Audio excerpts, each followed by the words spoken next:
In this video, I'm going to demonstrate photo transfer. All you're going to need is an image to transfer, acrylic matte medium, and a surface to transfer to.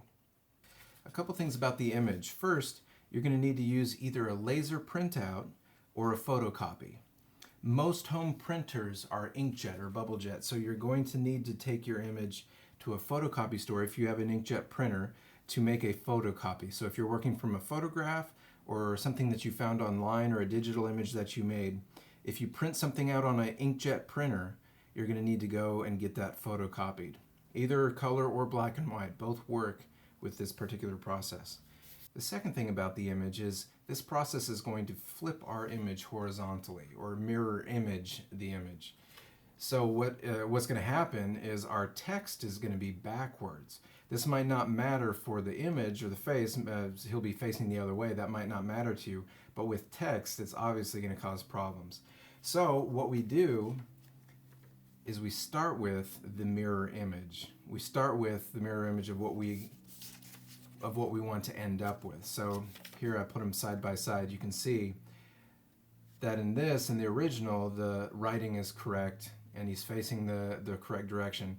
In this copy, which is the one I'm going to use for my transfer, he's facing the other way and the letters are backwards. Very important. So you need to start with a mirror image of the image you want to end up with. Next, matte medium.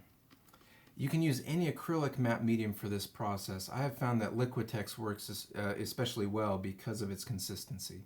It's got a nice liquidy consistency, so the matte medium dries really quickly. Finally, I'm going to be transferring to watercolor paper.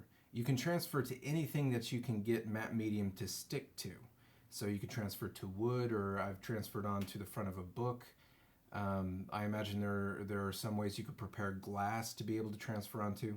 Anything that you can get acrylic matte medium to stick to, you can transfer onto. Okay, let's get started. I've got my paintbrush, I've got matte medium poured into a more convenient container, and I've got my watercolor paper that I'm going to transfer my image onto. And of course I have my image. Now, take a look at this. This is our original image. That's what we want to end up with.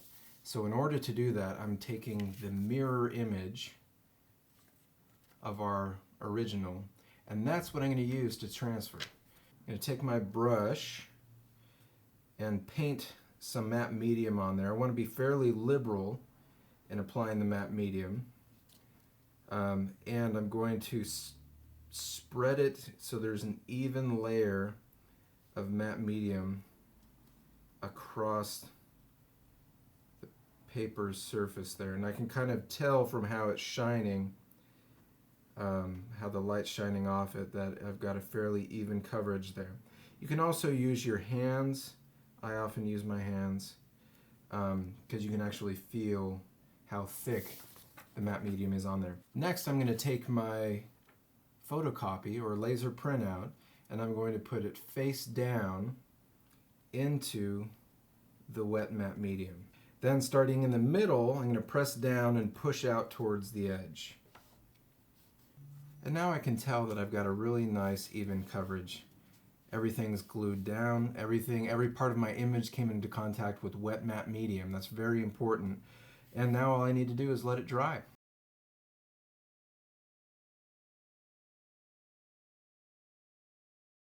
Alright, the matte medium is dried and I'm ready to do the messy stage where we actually rub the paper off the back of my photocopy or laser copy.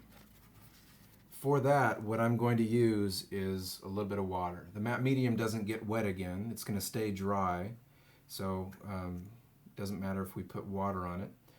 I'm going to dip my fingers in the water and then just rub lightly on the back of my photocopy. You don't want to put too much water on there. As I rub lightly, the back of the paper starts to turn transparent and I can start seeing my image through the back of the paper. As it goes transparent, I can start rubbing a little bit harder, and as you can see, the paper is going to start balling off the back of my photocopy.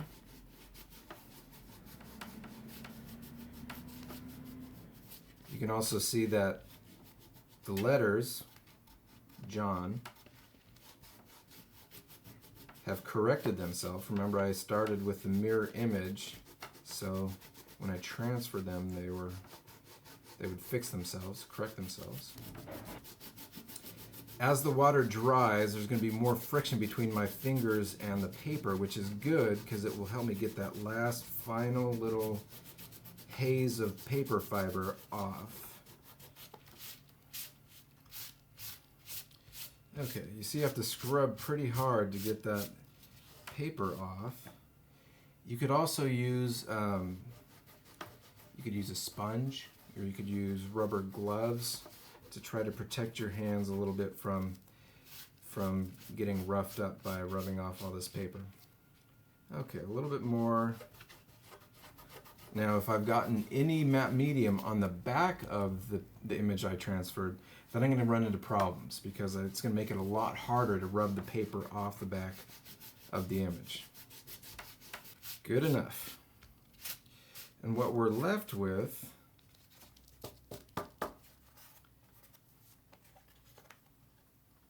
is our image, now correct. Now John Lennon's face is facing the right way and the text is oriented correctly.